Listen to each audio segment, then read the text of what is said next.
Bonjour Elodie. Bonjour Marguerite. Je suis ravie de t'accueillir.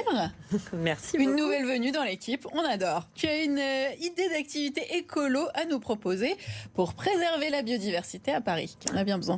Oui, c'est une activité qui se pratique habillée en blanc sur les toits et dans les jardins parisiens. Est-ce que vous voyez de quoi je parle, Marguerite? Comme ça a l'air un peu énigmatique, mais je crois que je me doute de quelque chose. Il s'agit de l'apiculture urbaine, oui. Évidemment. J'ai enfilé ma tenue d'apicultrice avec l'association Bee Happy Miel. J'étais accompagnée de Laurent et de Daniel, mais aussi d'Ella Gélidi. Nous sommes allés tous ensemble récolter du miel dans les ruches du Trocadéro. Regardez.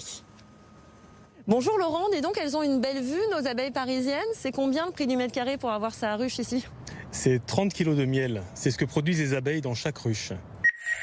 En 2017, donc c'est tout récent, ils ont implanté 23 hectares de cèpes de vigne à Davron.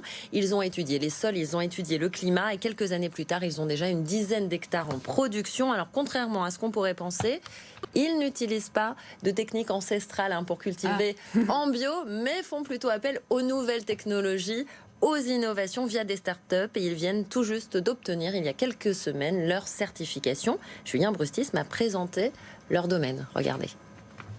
Julien, il y avait d'immenses vignes avant en Ile-de-France, elles ont quasiment toutes disparu, mais vous participez en quelque sorte à les faire renaître parce qu'avant, ici, sur cette parcelle, il n'y avait rien. On partait d'une page blanche en recréant ce vignoble au cœur de la plaine de Versailles et on voulait avoir la vigne dans le meilleur équilibre qui soit, dans son environnement, en n'utilisant aucun produit de synthèse et en ayant une vigne qui du coup n'a jamais vu de produits chimiques et devrait donner les raisins les plus typiques de leur terroir. Mais je vois des petits raisins qui me font de l'œil, donc vu que c'est bio, je peux y aller. Vous pouvez y aller, oui. Ça c'est du merlot. C'est un cépage qui normalement est planté plutôt sur la rive droite de Bordeaux. Et notre idée, ça a été de remonter vers le nord des cépages qui ici, maintenant, sous le climat qu'on a depuis quelques années, peuvent atteindre la maturité. Alors du coup, Julien, est-ce qu'il faut faire preuve d'ingéniosité pour produire du vin bio en Ile-de-France ?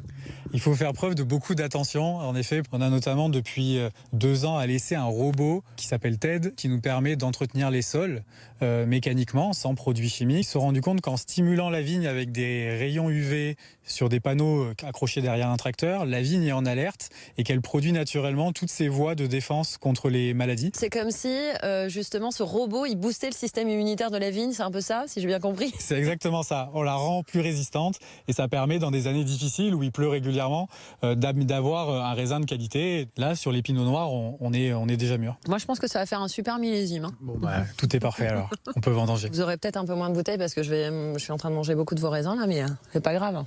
Sûrement 1 ou 2, mais c'est pas grave. Ouais. Je trouve que ça manque un petit peu de chlorophylle justement sur nos plateaux, dans nos locaux.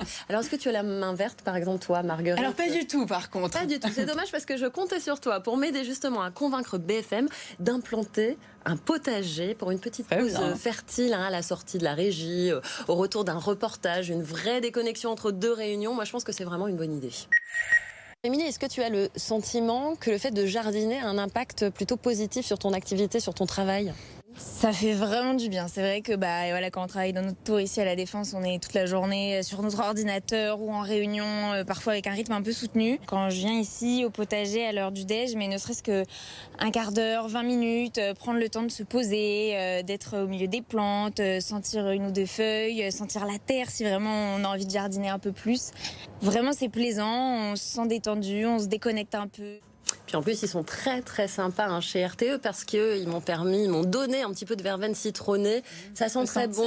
Voilà, ça commence un petit peu à sécher, mais c'est normal. Ça nous fera une bonne tisane pour cet hiver. Ça a vraiment un petit goût de citron. Bon. Puis j'ai des petites tomates cerises. Alors j'en ai pas pris beaucoup de chez RTE parce que c'était encore un petit peu vert, pas très mûr. Donc je les ai complétées avec quelques tomates de chez moi que je fais aussi pousser. Et donc ça pousse bien à Paris, en Ile-de-France.